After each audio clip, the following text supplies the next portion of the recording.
ನಾನು ಯಾರ ಮಗ? ನಾನು ಯಾರ ತಂದೆ? ನನ್ನ ಬೇರುಗಳು ಎಲ್ಲಿವೆ?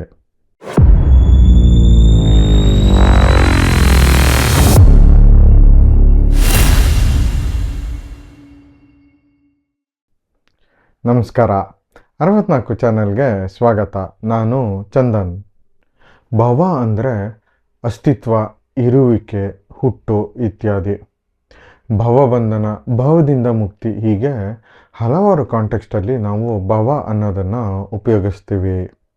ಒಬ್ಬ ಮನುಷ್ಯ ತನ್ನ ಅಸ್ತಿತ್ವವನ್ನು ಹುಡುಕಿ ಹೊರಟಾಗ, ಒಬ್ಬ ಮನುಷ್ಯ ಇನ್ನೊಬ್ಬರ ಅಸ್ತಿತ್ವದಲ್ಲಿ ತನ್ನ ಸಂತೋಷವನ್ನು ಹುಡುಕಿ ಹೊರಟಾಗ ಜೀವನ ಕಷ್ಟ ಅನಿಸೋದಕ್ಕೆ ಶುರುವಾಗತ್ತೆ. ಆದರೆ ಕೆಲವರು ಭವದಲ್ಲಿ ಇದ್ದರೂ ಅದರ ಬಂಧನಕ್ಕೆ ಒಳಗಾಗದೆ ಜೀವನದಲ್ಲಿ ಸಂತೋಷದಿಂದ ಇರ್ತಾರೆ. ಈ ಥರ ಒಂದು ವಿಷಯದ ಮೇಲೆ ಇವತ್ತಿನ ನಮ್ಮ ಪುಸ್ತಕ ಇದೆ. ನಾವು ಓದಿದ ವಿಭಾಗದಲ್ಲಿ ಇವತ್ತು ನಾವು ಪರಿಚಯ ಮಾಡ್ಕೋತಾ ಇರೋ ಪುಸ್ತಕ ಭವ. ಲೇಖಕರು UR ಅನಂತಮೂರ್ತಿ. ಪ್ರಕಾಶಕರು ಅಕ್ಷರ ಪ್ರಕಾಶನ. ಪುಟಗಳು 100. ಬೆಲೆ 165 ರೂಪಾಯಿಗಳು. Genre fiction. ವಿಶ್ವನಾಥ ಶಾಸ್ತ್ರಿ ಹರಿಕಥೆ ಮಾಡೋ ಪಂಡಿತರು. ಒಂದ್ಸತಿ ಅವರು ರೈಲಿನಲ್ಲಿ ಹೋಗ್ಬೇಕಾದ್ರೆ ಅವರ ಎದುರುಗಡೆ ಕುಳಿತ ವ್ಯಕ್ತಿಯ ಕತ್ತಿನಲ್ಲಿ ಒಂದು ಶ್ರೀಚಕ್ರದ ತಾಯ್ತವನ್ನು ನೋಡ್ತಾರೆ. ಅದನ್ನು ನೋಡಿ ಅವರಿಗೆ ಗಾಬರಿ ಆಗತ್ತೆ. ಯಾಕೆ ಅಂದರೆ ಆ ತಾಯ್ತ ಅವರ ಮೊದಲನೇ ಹೆಂಡತಿ ಸರೋಜಾಳ ಹತ್ರ ಇತ್ತಲ್ಲ, ಅದೇ ಥರ ಇರುತ್ತೆ. ಮತ್ತು ಸರೋಜನ ಇವರು ನಾನು ಕೊಂದಿರ್ತೀನಿ ಅಂತ ಅಂದ್ಕೊಂಡಿರ್ತಾರೆ. ಆ ಎದುರುಗಡೆ ಕೂತಿರೋ ವ್ಯಕ್ತಿ ಹೆಸರು ದಿನಕರ್ ಅಂತ. ಅವನು ಸಖತ್ ಫೇಮಸ್ಸು TV ಆ್ಯಂಕರು. ಲೈಫಲ್ಲಿ ಹಲವಾರು ಹೆಣ್ಮಕ್ಳ ಜೊತೆ ಆಟ ಆಡಿ ಮಜಾ ಮಾಡಿ ಮದುವೆ ಆಗಿ ಡಿವೋರ್ಸ್ ಆಗಿ ಕಡೆಗೆ ಜೀವನ ಏನೂ ಬೇಡ ಅಂದ್ಕೊಂಡು ತನ್ನ ತಾಯಿ ಸರೋಜಾಳ ಮೂಲವನ್ನು ಹುಡುಕೊಂಡು ಅವನು ಉಡುಪಿಗೆ ಹೊರಟಿರ್ತಾನೆ. ಈ ದಿನಕರ ತನ್ನ ಮಗನ ಅನ್ನೋದು ಶಾಸ್ತ್ರಿಗಳ ಡೌಟು. ಸರೋಜಾಳ ಮಗನೇ ಆಗಿದ್ರು ನನಗೆ ಹುಟ್ಟಿದ್ನ ಅನ್ನೋ ಪ್ರಶ್ನೆ ಕಾಡ್ತಾ ಇರತ್ತೆ. ಇದೇ ರೀತಿಯ ಪ್ರಶ್ನೆ ದಿನಕರಿಗೂ ಎದುರಾಗತ್ತೆ. ಅವನು ಉಡುಪಿಗೆ ಹೋದಾಗ ಅವನ ಹಳೆ ಗರ್ಲ್ಫ್ರೆಂಡ್ ಒಬ್ಬಳು ಅಲ್ಲಿ ಸಿಗ್ತಾಳೆ. ಆ ಗರ್ಲ್ಫ್ರೆಂಡಿಗೆ ಒಬ್ಬ ಮಗ ಕೂಡ ಇರ್ತಾನೆ. ಈ ದಿನಕರಿಗೆ ಆ ಮಗ ನನಗೆ ಹುಟ್ಟಿದ್ದ ಅಂತ ಪ್ರಶ್ನೆ ಎದುರಾಗತ್ತೆ. ಈ ದಿನಕರಿಗೂ ಆ ವ್ಯಕ್ತಿಗೂ ಸಂಬಂಧ ಇದ್ದ ಟೈಮಲ್ಲೇ ಆಕೆ ನಾರಾಯಣ ತಂತ್ರಿ ಅನ್ನೋರ ಜೊತೆಗೂ ಒಂದು ಅಫೇರ್ ಇಟ್ಕೊಂಡಿರ್ತಾಳೆ. ಸೊ ಈ ದಿನಕರಿಗೆ ಕಾಡೋ ಪ್ರಶ್ನೆ, ಈಗ ಅಲ್ಲಿ ಕಣ್ಣಿಗೆ ಕಾಣ್ತಾ ಇರೋ ಮಗ ತನಗೆ ಹುಟ್ಟಿದ್ದ ಅಥವಾ ನಾರಾಯಣ ತಂತ್ರಿಗೆ ಹುಟ್ಟಿದ್ದ ಅಂತ. ಒಟ್ಟಿನಲ್ಲಿ ಇಲ್ಲಿ ಕಾಮದಾಸೆಗೋ ಅಥವಾ ಇನ್ಯಾವುದಕ್ಕೋ ಹುಟ್ಟಿದ ಮಕ್ಕಳು ತಮ್ಮ ಅಸ್ತಿತ್ವಕ್ಕೆ ಹೋರಾಟ ನಡೆಸೋದು ಗೊತ್ತಾಗತ್ತೆ. ಭವವನ್ನು ದಾಟಿ ಹೋಗೋ ಆತುರತೆ ಕಾಣುತ್ತೆ. ಇದೆಲ್ಲದರ ಮಧ್ಯೆ ನಮಗೆ ಪ್ರಸಾದ, ರಾಧಾ, ಚಂದ್ರಪ್ಪ, ಸೀತಮ್ಮನಂಥ ಮಹಾನುಭಾವರ ಪರಿಚಯ ಕೂಡ ಆಗತ್ತೆ. ಭವದಲ್ಲೇ ಇದ್ದು ಭವವನ್ನು ದಾಟಿ ಹೋಗುವ ಗುಣ ಇವರಲ್ಲಿ ಕಾಣುತ್ತೆ.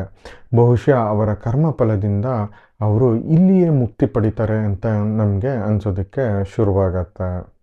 ಒಟ್ಟಿನಲ್ಲಿ ಇದೊಂದು ಹಾಫ್ ಥ್ರಿಲ್ಲರು, ಹಾಫು ಫಿಲಾಸಫಿಕಲ್ ಪುಸ್ತಕ ಅಂತಲೇ ಹೇಳ್ಬೋದು. ಓದಿದವ್ರಿಗೆ ಎಲ್ಲರಿಗೂ ಇದು ಇಷ್ಟ ಆಗುತ್ತೆ ಅಂತ ಹೇಳೋದಕ್ಕೆ ಆಗಲ್ಲ. ಎಂಡಿಂಗು ಒಂಚೂರು ವೇಗ ಅಂತ ನಮಗೆ ಅನ್ನಿಸ್ತು. ಕೆಲವು ಕಡೆ ತುಂಬ ತಾತ್ವಿಕ ಅನಿಸುತ್ತೆ.